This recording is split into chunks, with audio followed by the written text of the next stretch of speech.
Meus irmãos, bom dia. Quero saudá-los na doce paz de Jesus, o nosso Senhor e Salvador. Ontem à noite nós tivemos uma oportunidade maravilhosa de cultuarmos o Senhor e vimos que as misericórdias do Senhor, elas devem nos fazer ter gratidão no nosso coração por tudo que Ele tem feito por nós, né? Uma outra maneira de entendermos as misericórdias de Deus é que Ele nos dá um lugar como este para adorá-lo, para servi-lo, né? E a fidelidade do Senhor está também no fato de que Ele preserva a sua igreja, Ele mantém a sua igreja criada por Ele, mesmo atacada, bombardeada, né? Ele mantém a sua igreja existente nesse mundo para continuar pregando a sua palavra, cultuando a Ele, louvando e adorando o seu santo nome. Então vamos estudar a palavra do Senhor, meus irmãos, nesta manhã, e eu convido os irmãos a abrirem as suas Bíblias em 1 Pedro, primeira carta de Pedro, capítulo 2. Primeira carta de Pedro,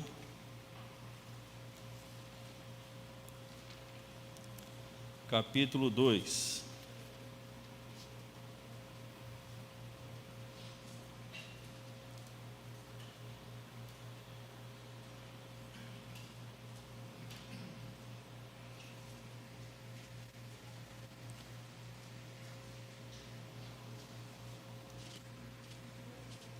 Primeira Pedro, capítulo 2.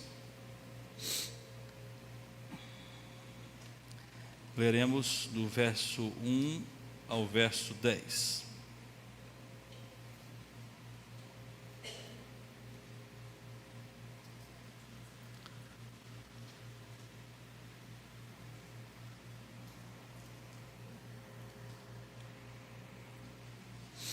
Primeira Pedro, capítulo 2, do verso 1 ao verso 10, diz assim a palavra do Senhor: Despojando-vos, portanto, de toda maldade e dolo, de hipocrisias e invejas e de toda sorte de maledicências, desejai ardentemente, como crianças recém-nascidas, o genuíno leite espiritual, para que por ele vos seja dado crescimento para a salvação, se é que já tendes a experiência de que o Senhor é bondoso, chegando-vos para Ele, a pedra que vive, rejeitada sim pelos homens, mas para com Deus eleita e preciosa. Também vós mesmos, como pedras que vivem, sois edificados casa espiritual, para ser de sacerdócio santo, a fim de oferecer de sacrifícios espirituais, agradáveis a Deus, por intermédio de Jesus Cristo. Pois isso está na Escritura: eis que ponho em Sião uma pedra angular, eleita e preciosa, e quem nela crê não será de modo algum envergonhado. Para vós outros, portanto, os que credes, é a preciosidade, mas para os descrentes, a pedra que os construtores rejeitaram, essa veio a ser a principal pedra angular, e pedra de tropeço e rocha de ofensa. São estes os que tropeçam na palavra, sendo desobedientes para o que também foram postos. Vós, porém, sois raça eleita, sacerdócio real, nação santa, povo de propriedade exclusiva de Deus, a fim de proclamardes as virtudes daquele que vos chamou das trevas para a sua maravilhosa luz.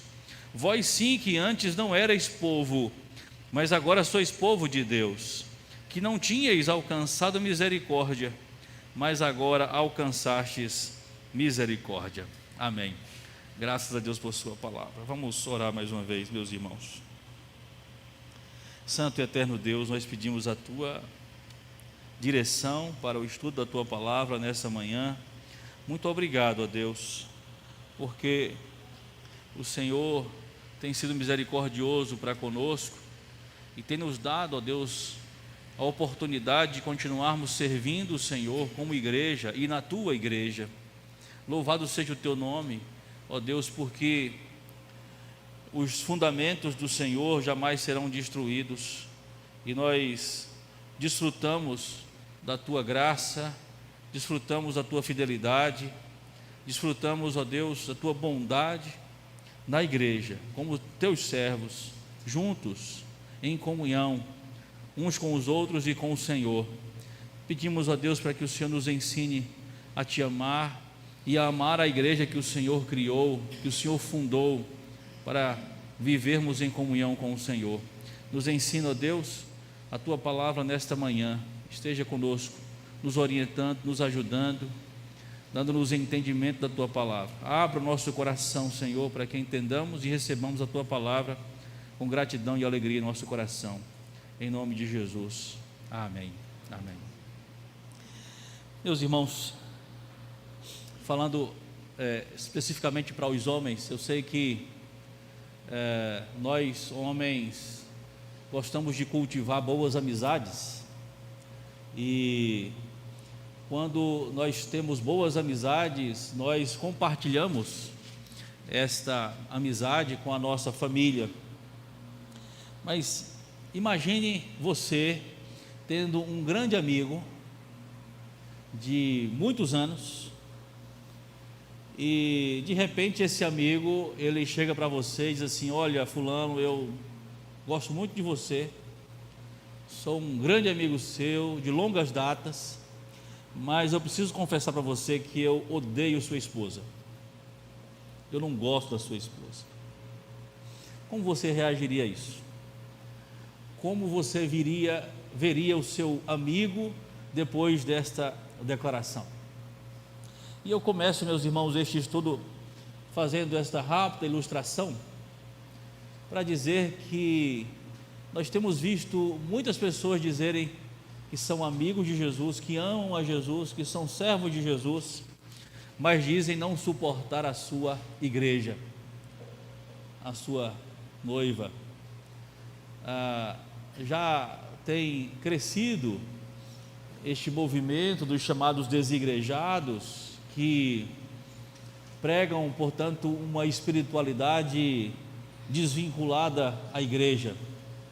Eu me lembro que Mahatma Gandhi, ele dizia que ele tinha um grande apreço por Cristo, mas não pelos cristãos. Ele até admirava a Cristo, mas não tinha essa mesma admiração pelos cristãos. Mas eu queria que nessa manhã, meus irmãos, nós aprendêssemos um fundamento precioso da Escritura, que diz que desprezar a igreja é rejeitar a função de Cristo como cabeça, de Cristo como fundamento e de Cristo como o nosso amigo.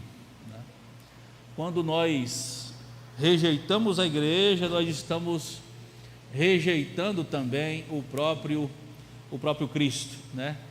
E Ele é quem conduz a sua igreja e funda a sua igreja.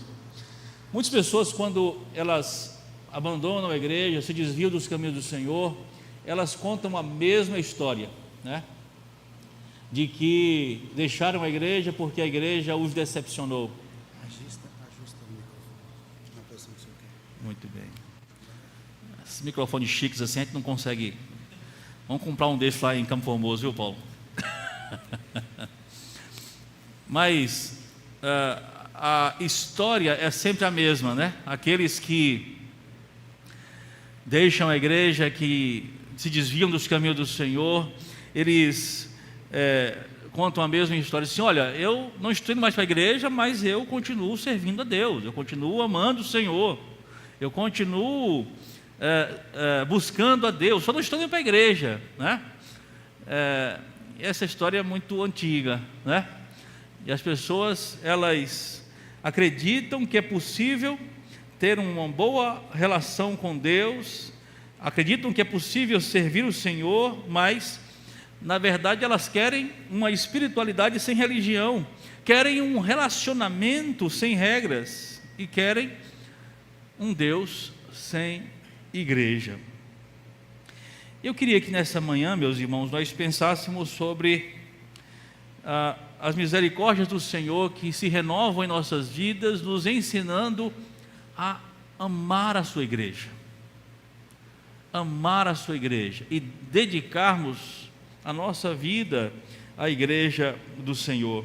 E esse texto que nós acabamos de ler nos fala sobre isso, nos ensina como amar a igreja do Senhor, como podemos amar a igreja de Cristo nesta terra. E a primeira coisa que nós precisamos aprender é que o nosso amor pela igreja, ela deve ser nutrida pelo que ela é. Devemos amar a igreja pelo que ela é. Vejam, também na igreja nós encontramos dois grupos distintos. Aquele grupo que diz que ama a igreja, que diz que tem uma dívida grande com a igreja, porque a igreja os ajudou nos momentos mais difíceis da sua vida. Então, são aquelas pessoas que muitas vezes viram as suas vidas sendo supridas, né, em momentos difíceis, ou foram assistidos pela igreja com ajuda financeira, com alimentos, ou em algum momento da sua vida de tristeza foi ajudada pela igreja.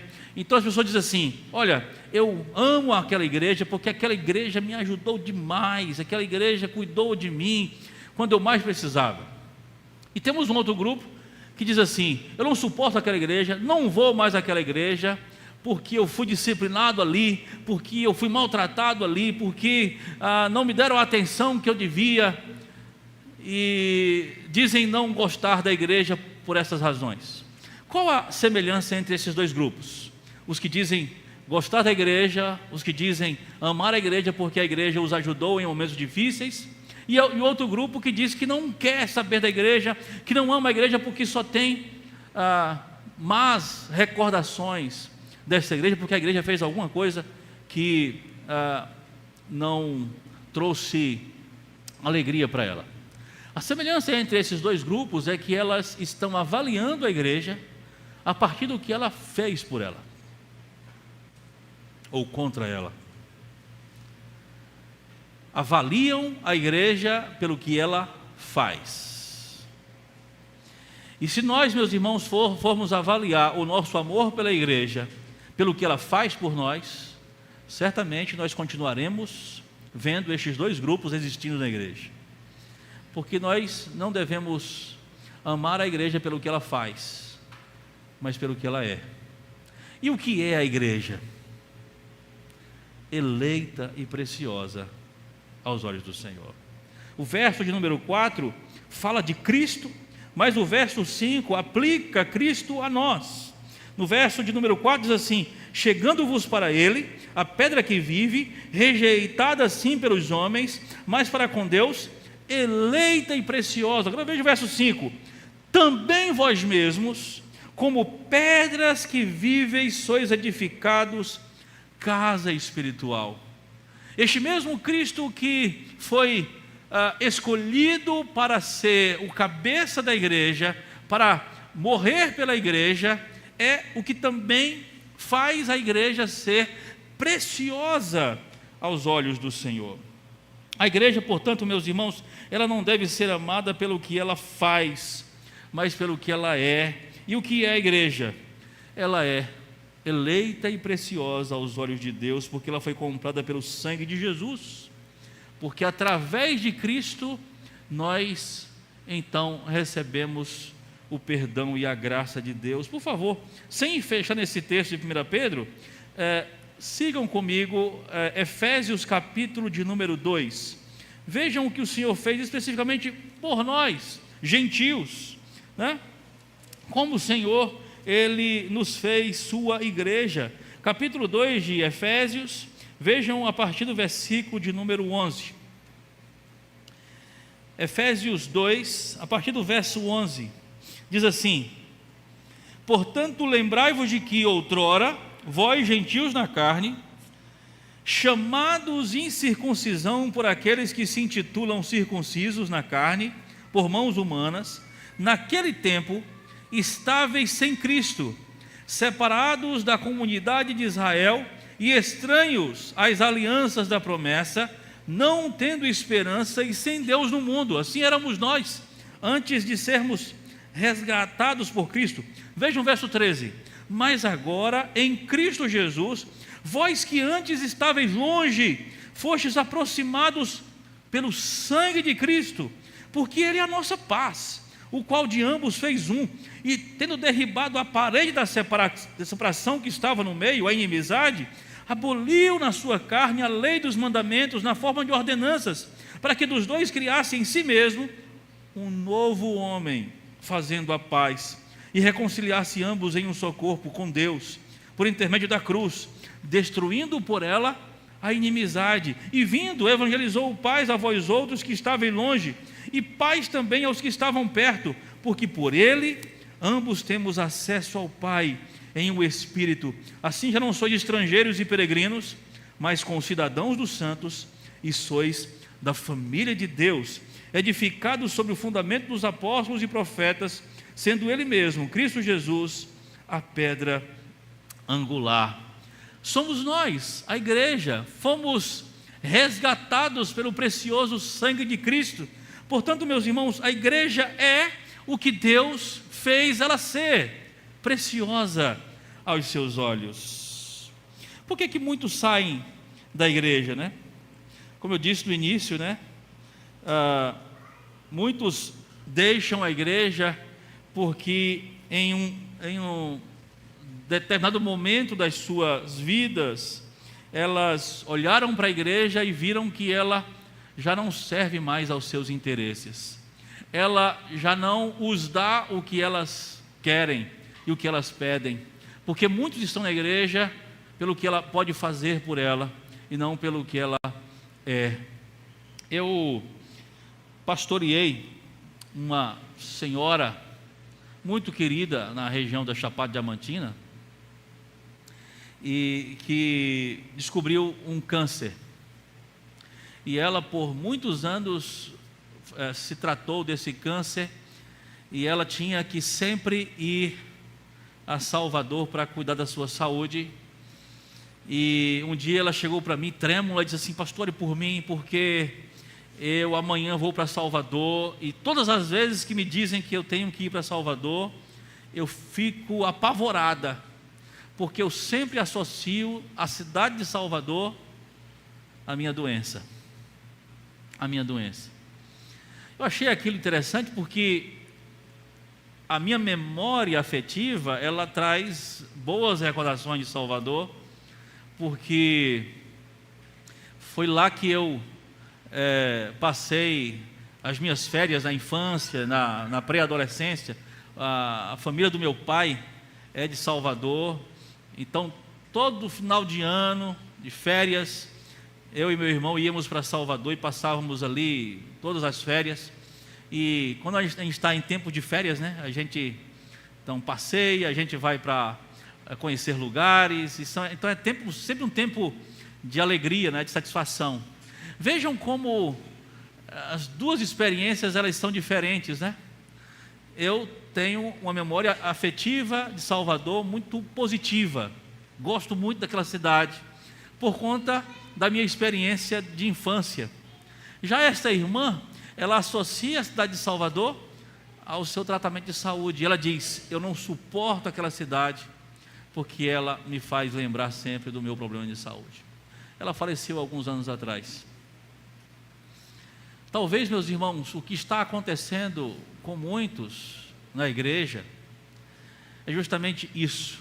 As memórias criadas por muitas pessoas, elas estão ligadas a experiências tidas na igreja, e por isso elas então condicionam a sua experiência religiosa a momentos ou de alegria ou de tristeza na igreja, e elas guardam essa memória no seu coração e passam a avaliar a igreja a partir dessas experiências. Eu queria que você pensasse diferente a partir de hoje. A igreja ela não pode ser avaliada por sua experiência pessoal e particular com ela. Ela precisa ser avaliada numa perspectiva divina. Ela precisa ser vista como Deus a vê. E como Deus vê a sua igreja? Como preciosa aos seus olhos. Como aquela igreja comprada pelo sangue de Jesus, remida pelo sangue de Cristo. Como casas espirituais, nós recebemos de Deus o sacerdócio real para vivermos uma vida santa na igreja.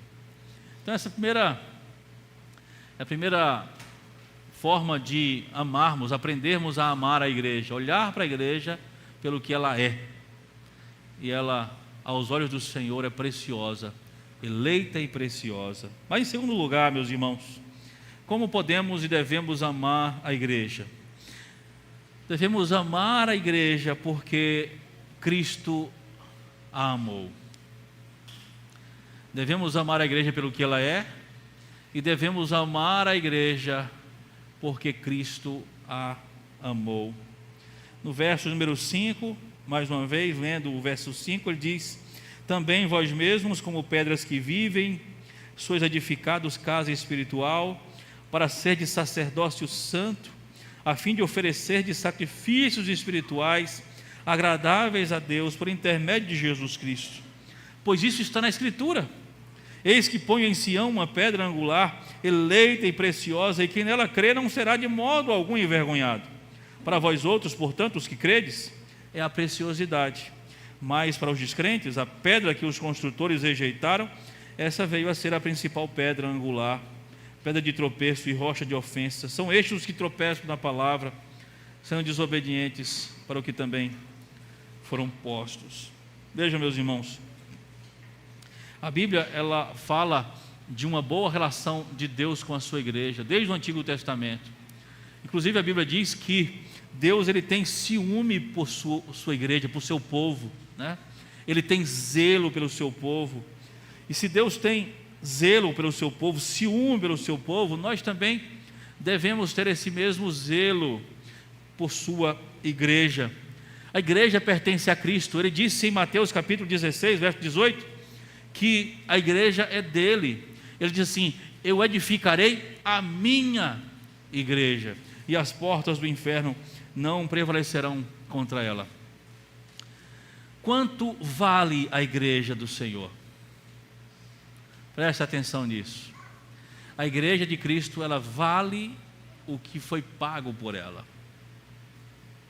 Vejam, meus irmãos, aí do lado, no capítulo 1 de 1 Pedro, o que a Bíblia diz sobre a igreja, o quanto foi pago por ela. No verso de número 18 diz: sabendo que não foi mediante coisas corruptíveis, como prata ou ouro, que fostes resgatados do vosso fútil procedimento, que vossos pais vos legaram, mas pelo precioso sangue, como de cordeiro sem defeito e sem mácula, o sangue de Cristo, conhecido com efeito antes da fundação do mundo, porém manifestado no fim dos tempos por amor de vós. Vejam, Pedro está dizendo aqui que nós não fomos comprados nem por prata ou ouro, mas fomos comprados pelo precioso sangue de Jesus. Quanto vale a igreja? Ela vale o que foi pago por ela. E a igreja de Cristo, ela custou muito caro. Ela custou o sangue de Cristo. Ela custou o sangue de Cristo. Vejam, meus irmãos, na nossa própria experiência de vida, como nós avaliamos as nossas coisas. Talvez aqui em Petrolina você tenha o desejo de construir uma casa e você vai então pesquisar ou um apartamento ou um terreno para construir, e você então acha um absurdo o valor, né? Altíssimo o valor, né? Dependendo da localidade, um absurdo. Mas quando você então economiza, faz de tudo para comprar aquela casa ou comprar aquele terreno para construir a sua casa dos sonhos, e um dia você precisa vendê-la, você não passa a ter a mesma visão que você teve quando você ia comprá-la. Não é assim? Se alguém chegar para você e disser assim: olha, eu dou a sua casa por tanto, aí você fala assim: você está de brincadeira, dá um preço lá embaixo. Assim, você não sabe o que eu tive que fazer para comprar essa casa, ou para construir essa casa. Você não sabe o sofrimento que eu tive que fazer para chegar aonde eu cheguei, construindo a casa ou comprando a casa que eu tenho. Por que quem tem essa avaliação? Porque nós avaliamos aquilo que temos pelo que ela foi pago, pelo quanto ela foi paga. E muitas vezes não está somente relacionado a questões monetárias, mas também a questões sentimentais, o esforço, a luta que você teve para chegar e conseguir esse imóvel. Nós avaliamos as nossas coisas pelo quanto ela foi pago. A igreja também ela precisa ser vista dessa forma, meus irmãos. As pessoas elas estão olhando para a igreja como se olha um prédio, como se olha um lote. A igreja ela precisa ser vista da perspectiva de Deus. A igreja vale o quanto foi pago por ela. E a igreja ela custou muito caro. Ela custou o sangue de Jesus. Você deve se lembrar de uma história contada em segundo livro de Samuel, uma história em que Davi ele foi cercado pelos filisteus, né, na sua cidade, de maneira que os que estavam dentro da cidade não podiam sair, os que estavam fora não podiam entrar. Os filisteus sitiaram a cidade e ali Davi ficou por muitos meses, por alguns meses. E a Bíblia fala dos valentes de Davi, lembram? Davi tinha os seus valentes que lutavam por ele, que protegiam, que faziam tudo por ele. E naquela circunstância, Davi ali, né, já num período já de cansaço, né, e ele os filisteus ainda rodeando a cidade, sitiando a cidade, e a Bíblia diz que ele balbuciou. Sabe quando você pensa alto, né? Que você pronuncia as palavras, mas a sua intenção não é que as pessoas ouçam. E ele, naquele tédio todo ali na sua cidade, ele balbucia. Disse assim: quem me dera beber da água do poço de Belém. Ele balbucia. Os seus valentes ouvem o que Davi acabara de dizer. Como desejaria beber das fontes da água de Belém. Eles então saem da cidade. Eles enfrentam os filisteus que estavam sitiando a cidade. E eles vão até as fontes de Belém e pegam água para Davi e trazem de volta. Eu fico imaginando a cena daqueles homens, né? Chegando todos arranhados, sujos, talvez até de sangue, pelas lutas que eles tiveram que enfrentar com os filisteus, mas chegaram com a água. E eles entregaram a água para Davi. Davi achou aquilo impressionante. Mas o mais impressionante foi o que Davi fez depois. Você deve se lembrar da história, né? Ele pegou a água e ele não bebeu a água. Ele derramou a água no chão. E ele disse que fez isso em libação ao Senhor. Aí ele disse assim, ele disse: como eu poderia beber dessa água que custou o sangue dos meus valentes? Como poderia beber dessa água que custou o sangue dos meus valentes? Porque aquela água custou o sangue dos seus valentes. Não era uma simples água. Ela custou a vida dos valentes de Davi. Davi não se sentiu digno de beber daquela água, mas ofereceu em libação ao Senhor, em oferta ao Senhor, porque ele aprendeu que aquela água valeu o quanto foi pago por ela. Precisamos aprender, meus irmãos, diariamente, o quanto a igreja custou, para que a valorizemos pelo que ela foi pago. A igreja de Cristo, ela custou muito caro. Ela custou o sangue de Jesus. Por isso, pelas misericórdias de Deus, por sua fidelidade que não tem fim, precisamos aprender, meus irmãos, a dedicar a nossa vida e o nosso amor por esta igreja. Lembre-se, precisamos nos exercitar neste aprendizado de que a igreja ela não pode ser avaliada pelo que ela faz por nós ou contra nós. Ela precisa ser avaliada pelo que ela é. E nós precisamos nutrir um amor pela igreja, não baseado na nossa experiência na igreja, mas baseado no que ela custou, o quanto foi pago por ela. Ela custou o sangue precioso de Jesus Cristo. Quando nós compreendemos isso, quando nós compreendemos, meus irmãos, esta obra gloriosa de Cristo por nós, sua igreja, nós aprendemos a nos dedicar de uma maneira especial por ela. Às vezes, meus irmãos, a gente condiciona a nossa participação na igreja pela forma como nós somos tratados, pela liderança da igreja. Mas o pastor nem conversou comigo, nem me elogiou. Então a gente está o tempo todo tentando avaliar a nossa participação na igreja pelo que as pessoas fazem por nós. E é por isso que muitas vezes, meus irmãos, nós vemos a igreja ela se desfazendo e ela perdendo o seu vigor, porque nela estão cheios de pessoas com o seu ego inflamado, querendo, portanto, receber coisas da igreja, mas ainda não aprenderam que foram postos na igreja para amá-la como Cristo a amou, para dedicar a sua vida como Cristo dedicou a ela e para olhar para ela como Deus olha. Essa é a segunda verdade que precisamos aprender na nossa relação com a igreja. Mas em terceiro e último lugar,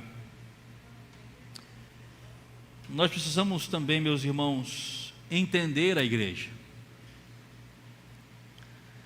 Para a gente amar a igreja, precisamos entendê-la.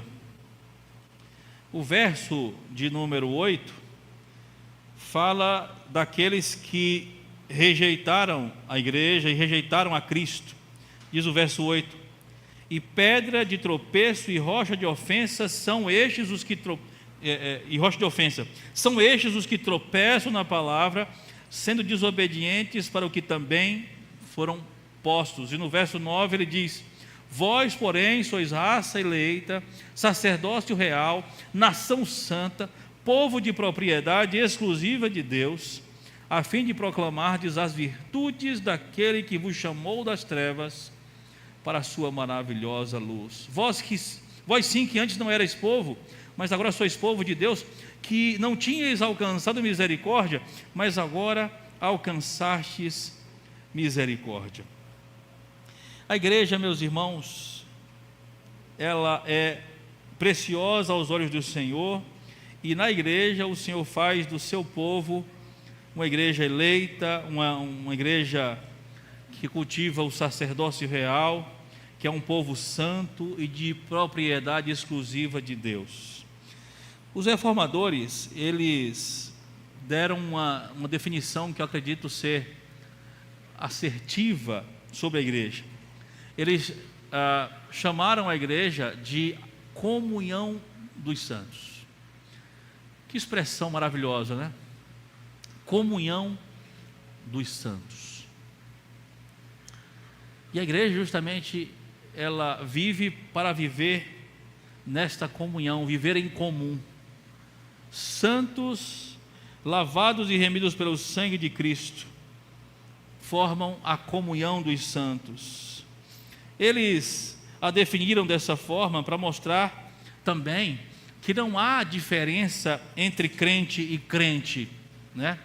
Por mais que nós criemos, estabelecemos cargos, né? Funções na igreja, muitas vezes essas funções, elas parecem ser uma hierarquia, né? Os que estão lá em cima, os que estão lá embaixo. Isso é uma criação nossa, né? Completamente estranha para as Escrituras, porque na Escritura a Bíblia diz que Deus não faz acepção de pessoas, e a igreja ela é igualmente eleita e preciosa aos olhos do Senhor. Não existe um crente mais sacerdote do que o outro, não existe um crente mais santo do que o outro, no sentido de ter sido separado por Deus e salvo por Cristo. Então, na igreja não existe essa diferença entre um crente mais importante do que o outro. E foi daí então, dessa compreensão da igreja como a comunhão dos santos, que nasceu o entendimento de que todos os crentes são igualmente sacerdotes, conforme o verso de número 9. Os reformadores disseram também que a igreja é, portanto, o conjunto de pessoas que foram salvas por Cristo, e criaram então aquela famosa divisão entre igreja visível e igreja invisível, né? A igreja visível é aquela que está militando nessa terra, é aquela que está vivendo as suas lutas, as suas dificuldades, né? E a igreja invisível é a igreja real, é a igreja que o Senhor conhece, que o Senhor escolheu para ser o seu povo. Entretanto, meus irmãos, é importante que a gente entenda que a igreja ela é invisível somente para nós, não para Deus. Deus, Ele conhece a sua igreja, Ele vê a sua igreja, foi Ele quem escolheu o seu povo para ser a sua igreja. Ela é invisível somente para nós. E quando nós falamos que a igreja ela pode também ser chamada de igreja visível, isso está também relacionado a tudo aquilo que a gente vê na igreja, inclusive as mazelas, os problemas, os defeitos da igreja como instituição, né?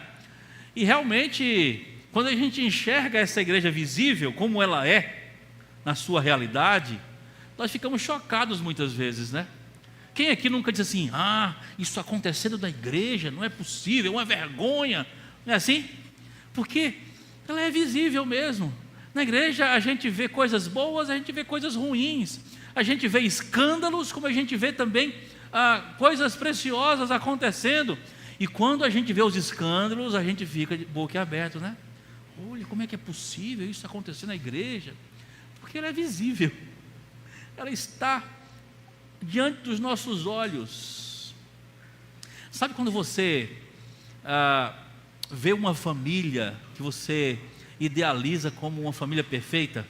Então assim, olha que família exemplar, família maravilhosa, olha, está vendo ali a esposa dedicada, o marido amoroso, os filhos obedientes, até você passar uma semana com aquela família.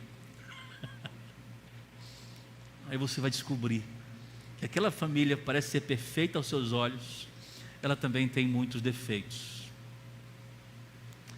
Talvez seja por isso, meus irmãos, que nós temos dificuldade de compreender a necessidade de amarmos a igreja pelo que ela é.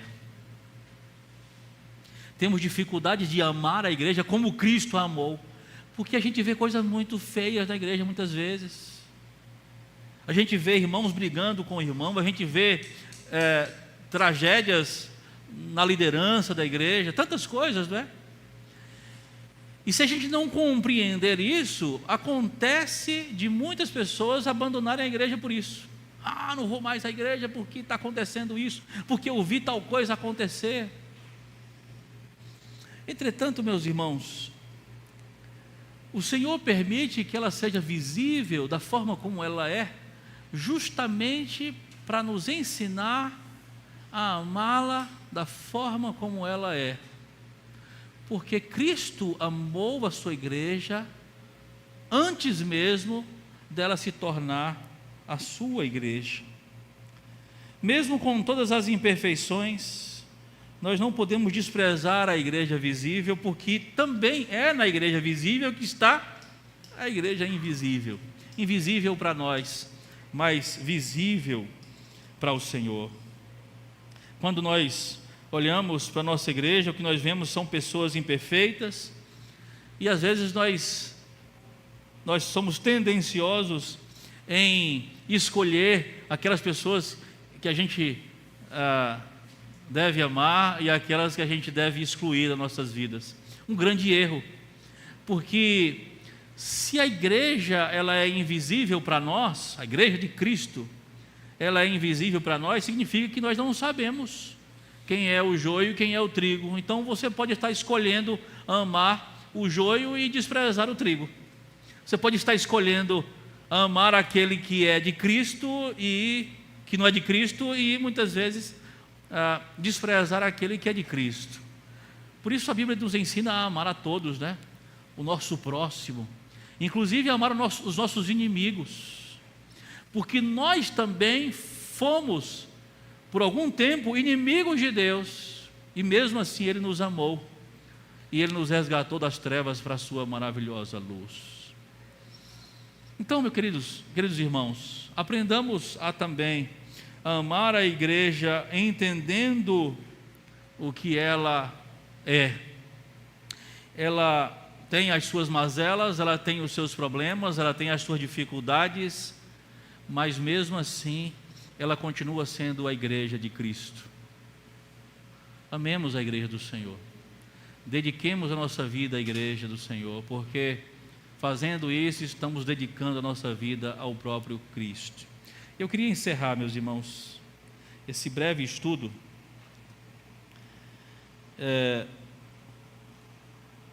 fazendo os irmãos refletirem sobre algo muito precioso para nós.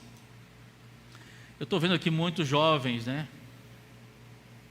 Talvez que não se casaram ainda e que tem como meta, quem sabe até para 2025, encontrar aquela pessoa maravilhosa para casar, né?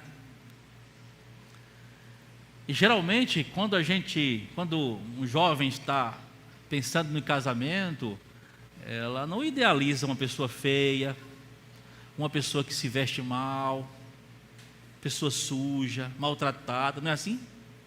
A gente idealiza aquela pessoa bonitinha, cheirosinha, limpinha, que se cuida, não é? Até conta a história de que uma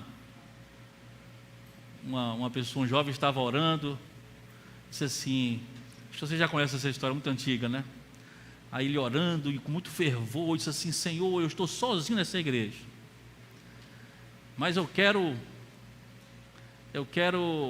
fazer um acordo com o Senhor aqui. A primeira pessoa que entrar na igreja vai ser a pessoa que o Senhor vai me mostrar para me casar com ela. Aí de repente vem a pessoa mais feia da igreja. Aí ele abre o olho assim, olha e diz assim, Senhor, eu não estou brincando não, estou falando sério. Então a gente tem uma ideia de que casamento perfeito é aquele em que nós conseguimos encontrar aquela pessoa bonita, maravilhosa, que vai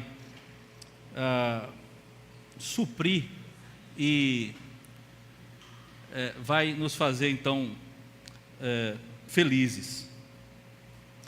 É interessante, meus irmãos, pensar sobre o casamento, porque a Bíblia diz também que a igreja ela é a noiva de Cristo. Cristo escolheu a sua igreja para casar com ela. Mas o interessante é que Cristo não escolheu uma noiva linda, bem vestida e bem cuidada. Pelo contrário, Ele escolheu uma noiva suja, cheia de pecado, maltratada, feia. Mas mesmo assim, Ele quis que a sua igreja fosse a sua noiva. Mas este é o casamento que se difere de todos os outros, porque quanto mais vai se aproximando o dia do casamento, aquela igreja que começou feia, suja, cheia de pecado, ela vai sendo tratada, cuidada, alimentada, ornamentada por Cristo, até chegar o dia do casamento. E quando chegar o grande dia, essa igreja vai estar linda e maravilhosa, porque ela foi comprada, resgatada e cuidada pelo Cristo. Então pense nisso. A igreja do Senhor, ela é eleita e preciosa aos olhos do Senhor, e ela precisa ser também vista por nós desta forma. Entregue a sua vida ao trabalho da sua igreja. Você que congrega nesta igreja, segunda igreja presbiteriana de Petrolina, dedique-se a esta igreja, ame esta igreja. Não avalie essa igreja pelo que ela faz por você, de bom ou de ruim. Avalie essa igreja como Deus a avalia. Olhe para esta igreja como Deus olha. Ela é eleita aos olhos do Senhor, preciosa aos olhos do Senhor. Olhe para esta igreja como Cristo a viu, mesmo suja e maltratada, Cristo amou essa igreja. Ela vale o quanto foi pago por ela, e ela custou muito caro, ela custou o sangue de Jesus. E entenda, a igreja, que por mais dificuldades que a gente enfrente nesta igreja, por mais que a gente enxergue os defeitos da sua igreja, ela ainda continua sendo a igreja de Cristo. Que pelas misericórdias de Deus, nós consigamos, queridos irmãos, amar a igreja e nos dedicar a ela durante toda a nossa vida. Essa ideia, meus irmãos, de que podemos servir a Deus sem estar na igreja, ela não é uma ideia bíblica, ela não foi extraída por um estudo sério das Escrituras. O Senhor foi quem fundou a sua igreja, Ele criou a sua igreja para que vivêssemos nela, servíssemos a Deus nela, e portanto ela é muito importante para nós, como também é para Deus. Que o Senhor nos abençoe, que o Senhor abençoe esta igreja, e que o Senhor continue agindo com graça e misericórdia sobre ela, para que ela continue sendo a igreja de Cristo, cuidada e alimentada por Ele. Que o Senhor nos abençoe.